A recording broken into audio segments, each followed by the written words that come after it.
What's going on, everybody? It's Jeff here. Welcome back to the channel. All right, guys, a lot to talk about in a short period of time. I made a video on Friday talking about the two new rule filings, and now it's being talked all over the internet, which is great because more attention and awareness to what is going on just brings everybody more knowledge, which is good. So in this video, I want to break down and just give you guys a different perspective about what is going on, why these rule filings are actually coming into play, because I feel like a lot of you guys are looking at this at just one single spectrum and you're not seeing the broader picture, okay? So let's get right into it. First off, this is the DTCC website and it shows two new rule filings that I am going to specifically focus on. It is 803 and it's 010. Okay, we can jump over to it. It's about a 300, almost 350 page document, and I'm not going to bore you with all the verbiage because I'm sure by now you understand it. But in this, or in the background right here, I think that a lot of you guys focused on these few words. Okay, right here: short sales, failure to delivers, and naked shorts. And what stood out more to me is the fact that they are now really trying to focus on one security being leveraged out numerous different times, okay? So let me give you guys an example on what that would mean for you guys. So for all of you guys that own a home, and even if you don't own a home, you can completely understand this.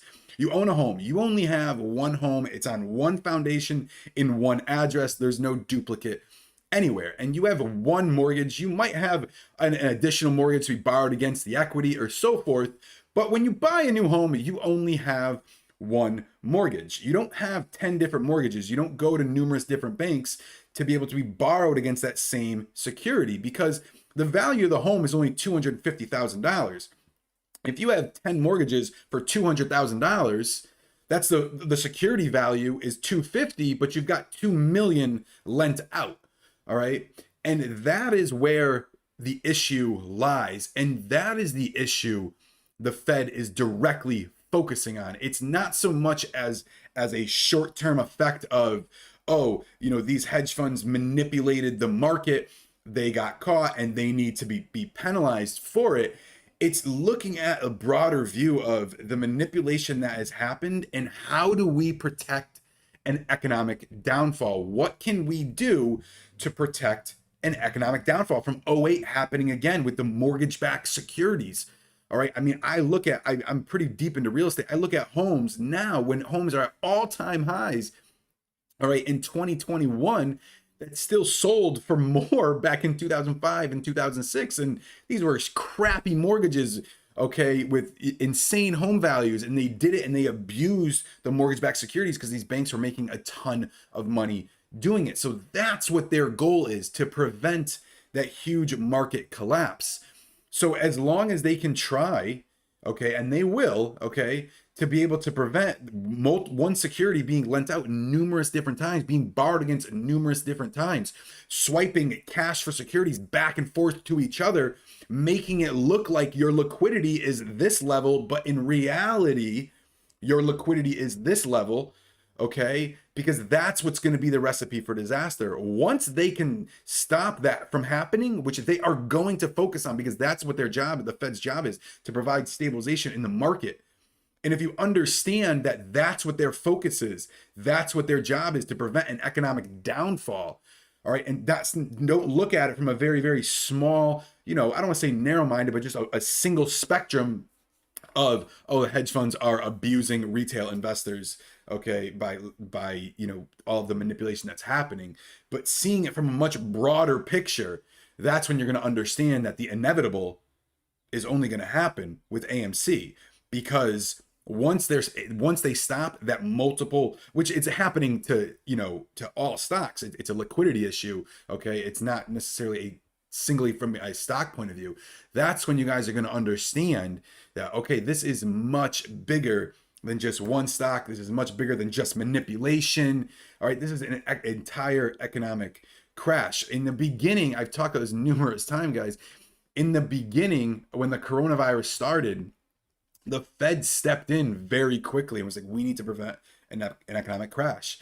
So, okay, so they did numerous different things. They relaxed the SLR to have banks to promote lending. They stepped in by printing tons and tons of money, okay, into the economy. They also stepped in by buying $120 billion of assets, 80 in treasury bonds to keep the bond market afloat, right, and 40 in mortgage bonds, which inevitably is another recipe for disaster because you have homes at all-time highs, almost at all-time highs right now. Okay, the housing market is absolutely insane and interests are insanely low. That's kind of like a bad deal when you have this much of a gap, but they're doing it in order to keep it afloat, and they need to like slowly unwind this process, and have also uncovered the fact that what has gone on, okay, with the liquidity market and that numerous, of basically with high frequency trading, okay, these securities are acting, they're leveraged against numerous different times. It's a horrible recipe to happen. So I'm going to say this again to you guys that one, this is a lot bigger than just the stock, and it's good for all of us going forward because, like I said, a lot of you guys that watch my channel from viewing the analytics are young like me. I'm 31 years old. I'm going to be investing market for a long period of time. It is still the, between that and real estate, but number one and two, okay, the best vehicle to build true wealth. All right. So that is definitely good, not only for us for the short term, and short term meaning the next few months or a few years, okay, but also long term, the next decades down the road. I want to preface this to you guys. If you haven't seen it, go check out The Big Short. If you have seen it before, okay, let's say like previously to 6 months ago, where you've gained so much knowledge by researching, by watching YouTube videos, okay, by looking up on the internet, by going on Reddit, by whatever you've done about what's been happening with the market, then you need to watch this video again, because there are so many things that are going to relate to you much differently now with you guys having some of this knowledge about what's going on. Okay, and it really goes hand in hand. This was just, they just literally found a different avenue to utilize.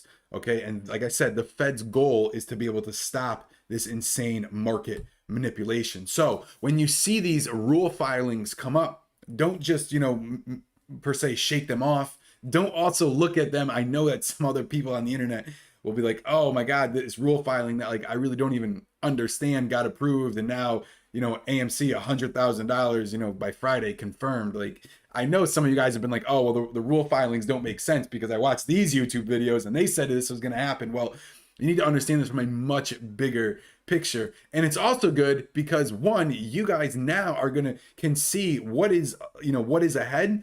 And I'm not saying an insane market crash is going to happen. Okay, the potential for a massive correction is definitely there, but they're trying to obviously prevent that. But now you guys have the understanding and the knowledge of what is going to happen to, what could potentially happen in the future, and how to protect yourself and protect your family, whether you're going to be buying real estate, whatever you're doing, either other stocks, how to protect your portfolio. You know what I mean? Like, if you haven't joined the group, guys, check it out. First link in the description. All right, we've got hundreds of members. We talk strategies all day long and on hedges against your portfolio. All right, even on Monday's, S&P 500 crash, we had 2 plays that absolutely crushed it. Okay, and like I said, the only reason we're able to do this is by understanding what is going on in a bigger picture of a market view. So guys, that's it for this video. I'm excited for this week. I'll see you in the next one.